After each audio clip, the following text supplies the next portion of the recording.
Estamos iniciando mais um Consumidor em Pauta, um programa com a realização da TVE, um espaço totalmente dedicado para você esclarecer dúvidas ou questionamentos nas mais diversas áreas do direito. E é muito fácil, você pode fazer isso através do nosso WhatsApp 51985946773 ou, se preferir, pode usar o nosso e-mail consumidorempauta@tve.com.br. No programa de hoje estaremos tratando do direito imobiliário. Estamos recebendo, para esclarecer as dúvidas e os questionamentos, o Dr. Daniel Scalona. Muito bem-vindo. Agora aguardamos aí as suas respostas e esclarecimentos para os nossos telespectadores e telespectadoras, Dr. Daniel. Muito obrigado, Gil. É sempre um prazer imenso estar aqui na TVE, esse programa de utilidade pública que tanto atende a comunidade gaúcha. Estamos à disposição de todos. Que bom. A primeira pergunta vem ali da região da Serra de Caxias do Sul, tá? O senhor Cláudio. E ele coloca o seguinte, doutor Daniel: eu devolvi o imóvel que eu tinha alocado. No contrato diz que a vistoria de devolução eles me avisariam para eu estar presente, mas não me avisaram. Aí só me falaram que tinha que repintar toda uma parede do imóvel e me cobraram o valor de R$ 950. Eu tenho o direito de pedir o valor de volta, sendo que eu não estava presente na vistoria, doutor Daniel? Tem sim. Veja, o contrato ele é bastante claro. A ficha de vistoria é aquele documento pelo qual o inquilino registra as condições em que ele recebeu o imóvel e as condições em que ele deverá devolver o imóvel ao proprietário. Constando do contrato que a vistoria final de desocupação deve ser acompanhada pelo locatário e ele não estando presente, não tendo sido convocado para este ato, ele pode sim buscar o ressarcimento deste valor, uma vez que a cobrança se revela abusiva, né? Pois não foi cumprido a parte do locador ao intimar, ao solicitar que o locatário comparecesse à ficha de vistoria. Houve um descumprimento contratual por parte do locador, portanto, ele tem o direito ao ressarcimento. E ele faz isso de maneira formal para a imobiliária, e se a imobiliária não devolver, ele recorre aos serviços de atendimento do ele consumidor? pode notificar a imobiliária requerendo o ressarcimento, né, por não ter sido notificado, né? Também não há nem comprovação de que o serviço tenha efetivamente sido executado, né? Mas dificilmente ele vai conseguir resolver isso, já que a imobiliária já descumpriu o contrato ao não notificá-lo para comparecer à vistoria. Ele pode buscar esse ressarcimento através do juizado especial civil, né? Ele não necessita de advogado, neste caso, ele pode comparecer ao juizado especial, fazer a narrativa do fato e a parte, então, será citada para se manifestar, né? Numa audiência de conciliação é possível que haja o entendimento. Correto. A segunda pergunta é do senhor Felipe, e ele diz o seguinte: sou proprietário de um imóvel em um condomínio. Como forma de ter uma renda extra, estou querendo alugar o espaço pelo aplicativo Airbnb. Só que o condomínio não está permitindo que eu faça isso. Eles podem me proibir de utilizar o meu imóvel como bem entendo? Então, é um conflito de normas aí, né? Porque o Código Civil estabelece lá no artigo 1228 o direito do proprietário de usar e fruir do bem imóvel da melhor forma, né? E esses aplicativos modernos, eles muitas vezes têm criado conflitos nesse sentido, porque também o Código Civil estabelece no artigo 1336 que o condomínio, né, os moradores do condomínio, devem respeitar o direito de vizinhança, né? Então, muitas vezes esses aplicativos, com a alta rotatividade que gera, acaba perturbando a portaria, o entra e sai de moradores, muitas vezes sem horário, né? Desrespeitando as regras de condomínio. Então, veja, como é que os tribunais têm entendido esta questão, Gil? Se a convenção do condomínio na convenção do condomínio, constar expressamente a proibição de locação por aplicativos de alta rotatividade, como é o caso do Airbnb, né, ele não poderá fazer uso. Tá? Agora, se não houver nenhuma previsão na convenção de condomínio, então nessa hipótese sim, ele poderá usar, fruir, gozar da propriedade como ele bem entender. Tá? Então, só há uma vedação para a utilização do Airbnb, se a convenção do condomínio expressamente prever a proibição. O senhor, como conhecedor profundo do tema, desse segmento, deve saber que esse fato deve ser recente, porque o surgimento desse tipo de serviço via aplicativo é algo que certamente não deve ter 10 anos, como forma massiva. Então, deve ser poucos condomínios que já se atentaram para isso, para colocar nas cláusulas de convenção do condomínio, ou já tinha diria assim que muitos condomínios têm regulamentado essa questão, né? Porque o direito sempre vem depois dos costumes, né, Gil? Então, as pessoas, esses aplicativos modernos aí inovaram nesse sentido, né?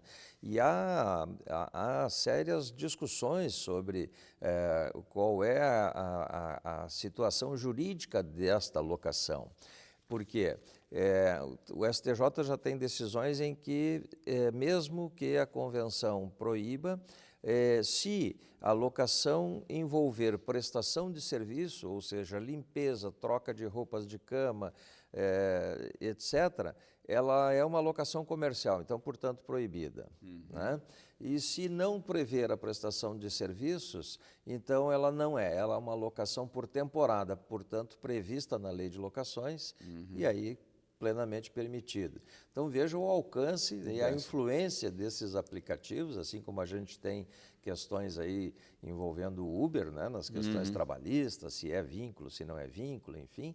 No direito imobiliário, o Airbnb tem criado uma série de conflitos e decisões diversificadas e aprofundadas, como foi essa do STJ, ao ponto de dizer, se houver prestação de serviço, é locação comercial, não é locação por temporada, portanto proibido. Não há prestação de serviço, portanto é uma locação por temporada prevista na lei de locações, é possível. Então veja que há ainda uma discussão a ser aprofundada aí nessa questão, mas via de regras o entendimento é esse. E, por exemplo, a convenção, ela só para entender, no meu caso aqui como participante, se a decisão, a convenção, ela é validada pela Assembleia ou são coisas distintas? Não, sim, sempre a convenção de condomínio, não pode o síndico lá convencionar, né? Não. A convenção de condomínio ela deve ser aprovada por no mínimo 2/3 das frações ideais do condomínio. Então, supondo que seja um prédio numa cidade turística, né, provavelmente os proprietários são todos investidores que visam retorno de renda, né? Claro. Então, não pode lá o síndico chegar e arbitrar, olha, não pode mais. Não, convenção de condomínio deve ser aprovada em Assembleia Geral ordinária, convocada para esta finalidade, alteração da convenção, se não houver, né, a aprovação expressa, proibição expressa nesse sentido, e aprovada então pelos 2/3, ela faz lei entre os condôminos. Né? Nessa hipótese, ela supera toda e qualquer dúvida com relação à questão. Mas tem que estar expressamente previsto na convenção. Não estando, ele pode locar. A próxima pergunta é da senhora Maria de Canoas. Minha filha quer comprar um apartamento em Porto Alegre. Moramos em Canoas. Para ajudá-la, quero fazer um empréstimo para dar entrada no apartamento novo. Qual seria a melhor opção para solicitar esse empréstimo? Então, primeiramente elogiar a Dona Maria pela iniciativa de buscar uma operação financeira para ajudar a filha a adquirir o primeiro imóvel, né? Dona Maria, existem várias opções de empréstimos para essa finalidade. Evidentemente que financiar a entrada e financiar o imóvel, nenhum banco vai fazer, ou seja, o financiamento 100% não.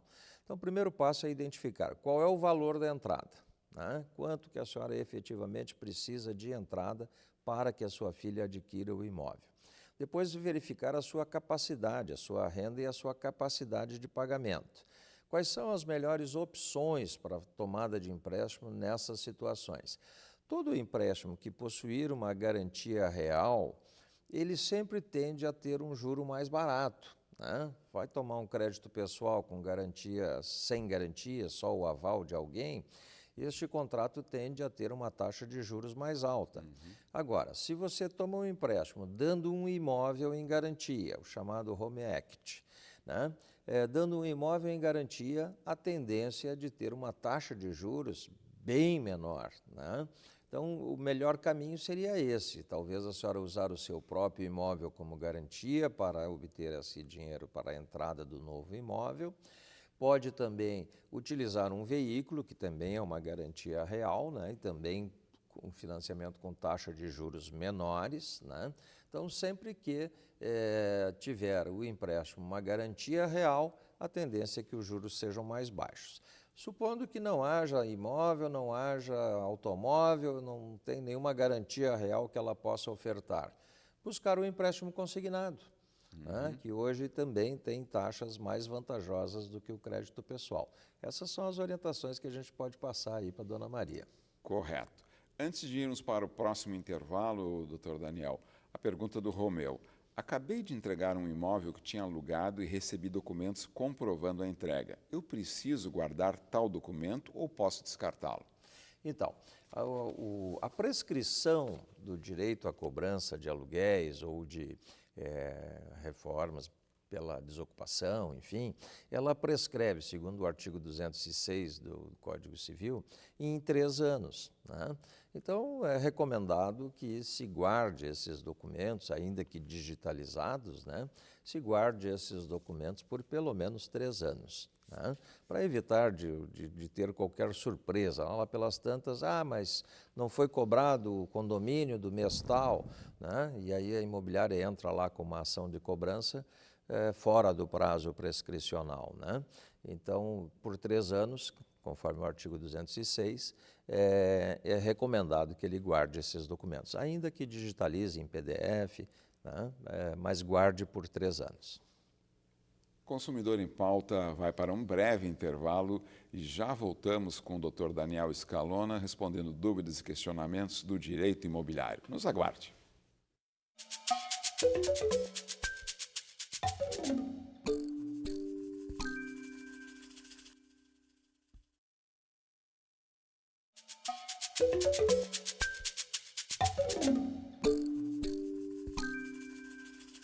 Estamos de volta com o Consumidor em Pauta, um programa com a realização da TVE. Lembrando sempre que se você quiser assistir esse programa de novo ou outros programas, vá no canal do YouTube da TVE e confira todos os programas que tratam dos mais variados temas do direito aqui no Consumidor em Pauta. Lembrando também que você pode mandar a sua dúvida ou seu questionamento para o nosso WhatsApp, 51-985-946-773 ou para o e-mail consumidorempauta@tve.com.br. Doutor Daniel Scalona, agora a pergunta é da senhora Rose. Comprei um imóvel na planta e agora quero desistir do negócio. A construtora diz que me devolve o dinheiro que desembolsei, só que parcelado. Está certo isso? Está certo, infelizmente, a partir de 2018, com a promulgação da lei do distrato, as construtoras podem reter entre 25% e até 50%. Tá? E também tem o direito de devolver as parcelas pagas pelo comprador em até 12 vezes. Tá? Então, portanto, a construtora de quem a senhora adquiriu pode reter, e aí é preciso analisar o contrato para ver que tipo de imóvel foi adquirido, né? Se na planta, se já um imóvel em construção, mas não com o regime de afetação.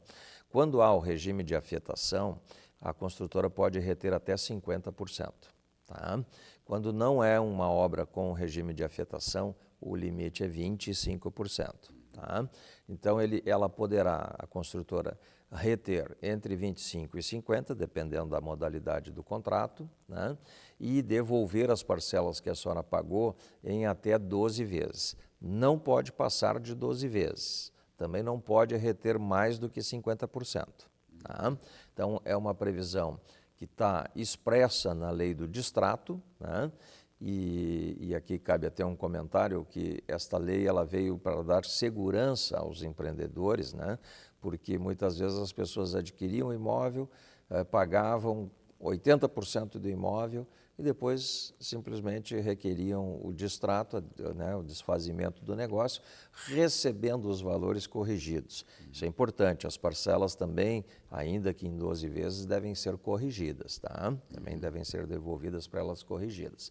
Então, também não seria justo nessa hipótese, né, a construtora erigir o prédio e depois, no final da obra, 80% dos compradores desistirem e ela ter que devolver o dinheiro.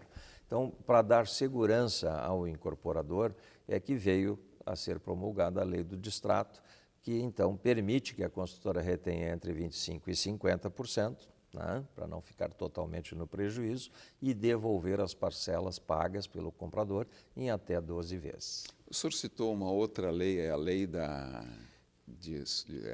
A lei do distrato, a 13.786. Não, é o anterior, o senhor citou de disfunção, como é que é a expressão que o senhor usou? Que é uma outra lei... Relacionada à compra e venda? Da questão do entre 20% e 50%. Sim, o patrimônio de afetação. Patrimônio de afetação, exatamente. O que é, para o nosso consumidor e para os nossos ouvintes aí entenderem o que é o patrimônio de afetação? Patrimônio de afetação é quando a construtora ela segrega do seu patrimônio pessoal, do seu patrimônio empresarial, contábil, aquela obra. Então, ela cria uma personalidade jurídica para aquele empreendimento, né? Então, aquela obra ela tem um CNPJ próprio, né? Ela é registrada como patrimônio de afetação e, se a construtora, por qualquer razão, vier a falir, aquela obra não é afetada, por isso patrimônio de afetação, né? Ela não é afetada pela inadimplência, pelo descumprimento de outras obrigações da construtora que não estejam relacionadas a esta obra. Também o patrimônio de afetação obriga que a construtora mantenha uma contabilidade própria para cada um dos empreendimentos. Então, aquela obra, ela tem um CNPJ próprio, uma receita própria, oriunda das vendas das unidades, e uma contabilidade própria com as despesas da construção naquele CNPJ, naquela contabilidade. Este é o patrimônio de afetação.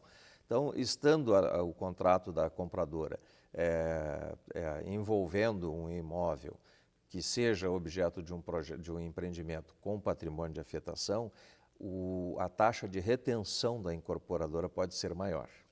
Tá certo. Até 50%. Não sendo patrimônio de afetação, sendo uma obra da incorporadora, portanto, do seu patrimônio, o limite é 25%. Ok, obrigado pelo esclarecimento, doutor Daniel. A próxima questão é da senhora Laura. Comprei uma casa e vou construir um muro para separar o imóvel de outra construção. Por enquanto, não tenho vizinhos, mas posso, quando alguém for morar do meu lado, pedir para que ele divida comigo os gastos que tive com o muro? Então, é uma pergunta bastante interessante, né, Gil? Porque, veja, dona Laura vai lá, hoje não tem nenhum vizinho. Não. Constrói o muro, né? Fecha a sua propriedade, e aí, imagine-se lá, 2 anos depois, chega um vizinho novo. Aí chega o Gil, comprou o imóvel, se instala, e aí vem a dona Laura e diz, olha, Gil, tu tem que me indenizar metade do muro. O Gil vai ficar surpreso, né? Com certeza. Mas o que diz a lei a respeito disso? Sim, é possível. É possível desde que o Gil se utilize deste muro, né? Porque o Gil também tem o direito de chegar lá, estou te usando como exemplo, né, para que o nosso telespectador entenda como funciona o regramento, né? Então, a lei diz, o artigo 1227, se eu não me engano, do Código Civil, diz que o construidor, o vizinho que erigiu o muro, tem direito de exigir, ainda que futuramente, do vizinho novo, a divisão dos custos que teve. Mas há uma exceção. Somente poderá exigir se este vizinho utilizar o muro. Como é que prova isso? Né? Não, veja, como é que funciona isso. O vizinho chegou lá, né? Então o Gil, como nós estávamos aqui como exemplo, chegou lá e disse, não, mas eu não quero indenizar e não quero pagar, não quero utilizar o seu muro, por quê? Porque eu não gosto do muro, vou fazer um muro novo dentro do meu terreno e vou pastilhar, vou botar uma pedra, uma decoração no meu muro, não quero usar o seu muro. Nessa hipótese, ele não vai indenizar. Né? Então, ele é obrigado a indenizar se fizer uso, se dele se beneficiar. Entendi. Se ele do muro não se beneficiar, ele não será obrigado a indenizar. Né? Agora, não, construiu, erigiu a sua casa e tal e manteve o muro do vizinho. Ela poderá sim exigir a metade do custo da construção. Bom, eu como citado aqui pelo doutor, eu quero dizer o seguinte, para esclarecer a dúvida do Gil. Sim. Tá lá o muro, cheguei lá, o muro está lá, está no limite. O limite Isso. seria o quê? O meu terreno está aqui, ele está em cima, na metade, na divisa mesmo, né? No linguajar popular aí. Mas eu não quero muro, eu quero sem muro. Eu posso? Não, se ela primeiro ela não poderá erigir exatamente na divisa. Tá. Ela vai erigir da linha divisória para dentro do seu terreno, tá. nunca exatamente em cima. Né? Por isso que o adquirente, né, o Gil que chegou depois, pode dizer, não, me serve manter assim, porque afinal não preciso construir outro muro paralelo ao teu, né? Vou utilizar. Ok, então indeniza o vizinho pela metade e aproveita aquela obra. Né? Não desejando aproveitar essa obra, então ele tem o direito de construir daquela linha para dentro do seu terreno um novo muro. Tá bom. O Gil ficou satisfeito, doutor. Tá resolvido o impasse. Se comprar um imóvel nessas circunstâncias, já sabe como proceder, né, Gil? Exatamente. Próxima pergunta é do senhor Edgar. Um contrato de gaveta é seguro? O que devo fazer para me proteger caso eu venha utilizar esse recurso? E quando é financiado esse imóvel? Então, o contrato de gaveta, ele é difícil para nós aqui no programa dizermos assim, não faça isso, não compre, porque é uma prática comum, né, no mercado. As pessoas compram um imóvel, financiam, por qualquer razão não tem mais interesse em ficar naquele imóvel, então passam este imóvel para um terceiro, que muitas vezes também não tem condições de financiar, então assume o financiamento em nome do vendedor e uma série de compromissos que são assumidos de lado a lado. Por que a gente diz que o contrato de gaveta não é seguro? Veja, havendo a morte do vendedor, este imóvel inevitavelmente entrará num processo de inventário. Né? Então, já há aí um risco para o adquirente nessa hipótese. Tem que se prever que isso é uma coisa possível de acontecer, né? Então o risco está emergente justamente aí. Mas alguns cuidados, quando não há outra alternativa, eu não tenho outra alternativa, preciso comprar desta forma. Procure um bom advogado, um bom corretor de imóveis e faça um contrato estabelecendo todas as obrigações presentes e futuras, né, em relação a este imóvel. Tá? Procure, por exemplo, exigir do vendedor a outorga de uma escritura pública, de procuração, de modos que, quando ele quitar o financiamento, ele não dependa do vendedor para receber a escritura ou transmitir o imóvel para o seu próprio nome.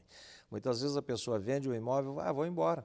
Vou embora do Brasil, vou embora do Rio Grande do Sul, enfim, vou para outro estado, e a pessoa que adquiriu não tem mais contato com essa pessoa. Né? Então, como é que ele vai fazer? Ele quitou direitinho, cumpriu a sua obrigação, quitou as parcelas, e agora como é que ele transfere a propriedade se ele não acha mais a pessoa? Vai ter que recorrer ao judiciário? Seria justo, né? Então, recomenda-se uma série de cautelas. Primeiro, atrelar o contrato de compra e venda a uma procuração irrevogável e retratável, isento de prestação de contas, para que o adquirente possa transmitir para o seu próprio nome aquele imóvel assim que quitar o contrato de promessa de compra e venda, né? Porque o contrato de gaveta é um contrato de promessa de compra e venda. A compra e venda se efetiva com a escritura. Né? Então, atrelar uma procuração ao contrato, estabelecer cláusulas e regras claras neste contrato, o que acontece na hipótese de falecimento, o que acontece caso o comprador não cumpra com as parcelas do financiamento, o que acontece se o vendedor tiver uma execução, por exemplo, né, e possa afetar este imóvel. Né? Então, vamos lá, o sujeito vendeu o imóvel, abriu uma empresa, foi mal, ficou devendo no mercado, sofre execuções, vai responder com o próprio patrimônio por essas execuções. Vejam quantos riscos existem num contrato de gaveta, né, Gil? Então, um contrato bem elaborado, que resguarde direitos, uma procuração com poderes para a outorga da escritura futura, o registro deste contrato de compra e venda no registro de imóveis, tudo isso é importante para uma segurança num negócio desse tipo. Muito obrigado, Dr. Daniel Scalona, pelos seus esclarecimentos. Agradecemos a você pela audiência. Até o próximo Consumidor em Pauta.